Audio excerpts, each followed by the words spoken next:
Hey everybody, this is Dan from Mechanical Malarkey. Today I'm going to show you how to replace a front lower control arm on a 2013 to 2017 Honda Accord. These are the tools you'll need to replace your lower control arm. 14 and 19 millimeter wrenches and or sockets, probably some combination of both. Side cutters are good for removing the cotter pin. Probably need a hammer to get the ball joint loose from the knuckle.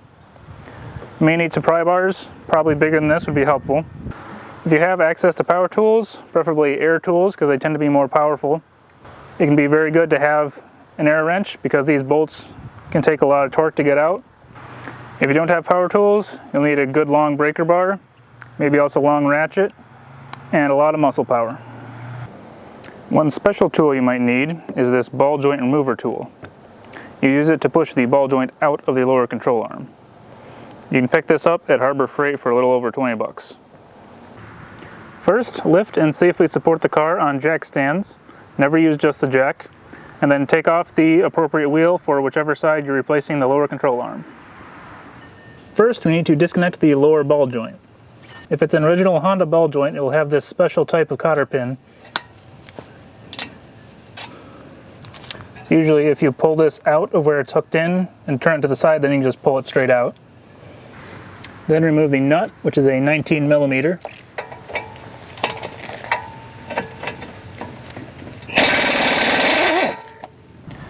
Now we need to get the ball joint to release out of the lower control arm.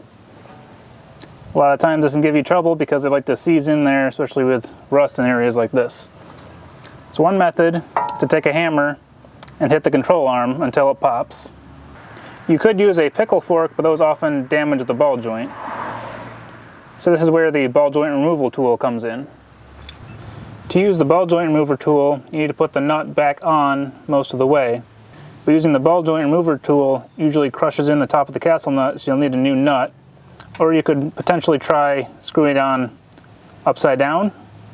I haven't actually tried that myself, but I'm just going to put a new nut on when I'm done. So screw that on most of the way.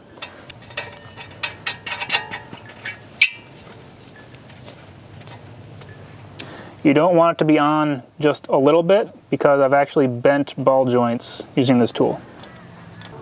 So make sure you have the bolt on the tool backed up far enough so you can slip this in. So this is going to go around the ball joint and this on the bottom of the control arm.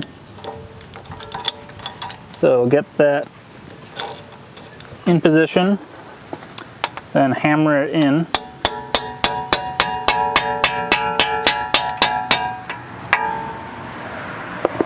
Like that.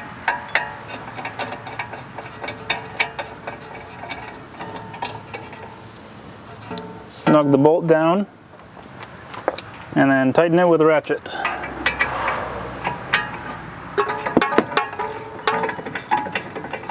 So a lot of times, even with this tool, it won't pop on its own, but once you have all this pressure applied to it, a hit to the control arm will usually pop it free.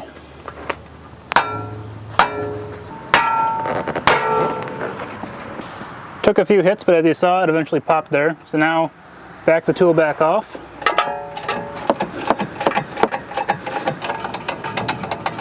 And then pull it out. A lot of times I need to use a pry bar.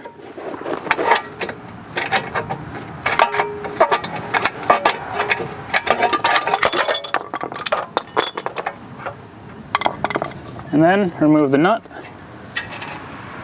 I actually didn't crush it because I had it on far enough it did not crush the top of the castle. So that's convenient.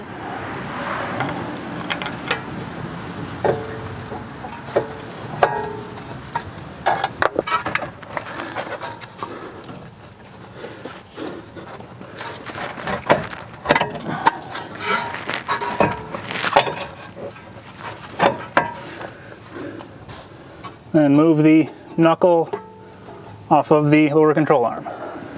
Now we'll remove the two rear bolts that hold the control arm to the subframe. These are both 14 millimeter.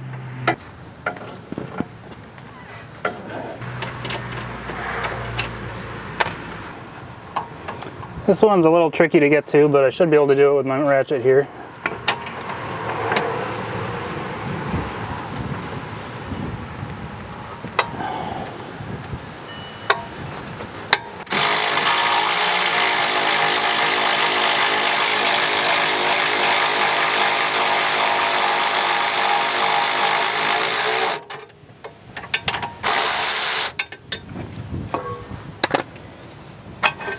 Now for the front, there are 3 14mm bolts.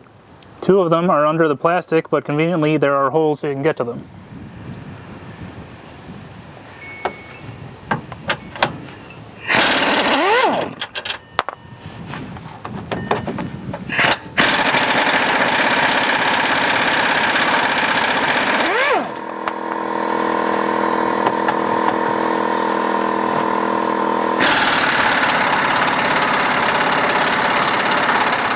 This is where having ear tools is really nice. Even if you don't have a very big compressor, these would be a lot of work to take out by hand. And it might be a struggle for an electric gun.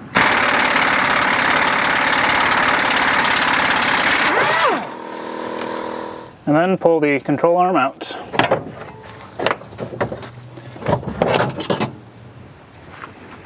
Now stick your new control arm in.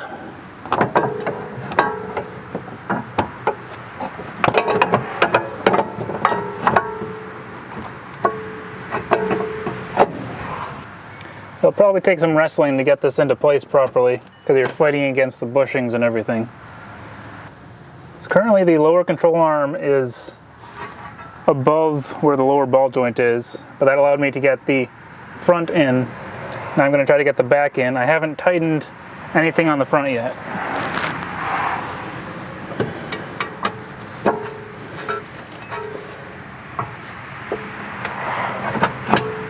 You don't want to tighten anything until you have all the bolts in place, or else you might not be able to get one of them in.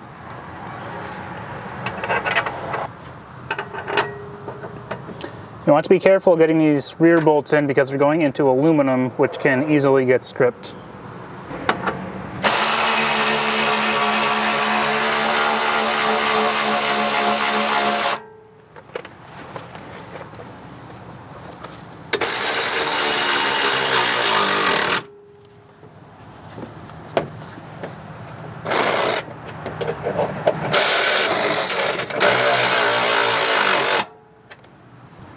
Because of the angles of everything, I'm having to put this in with a wrench. Can't use any ratchet or power tools, so it's taking quite a while to get this bolt in.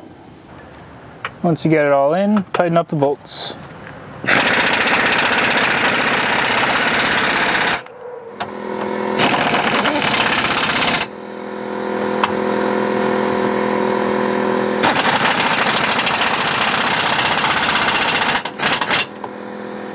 When you put the ball joint nut back on, you need to make sure that one of the holes is lined up with one of the slots in the castle nut so you can put the cotter pin in.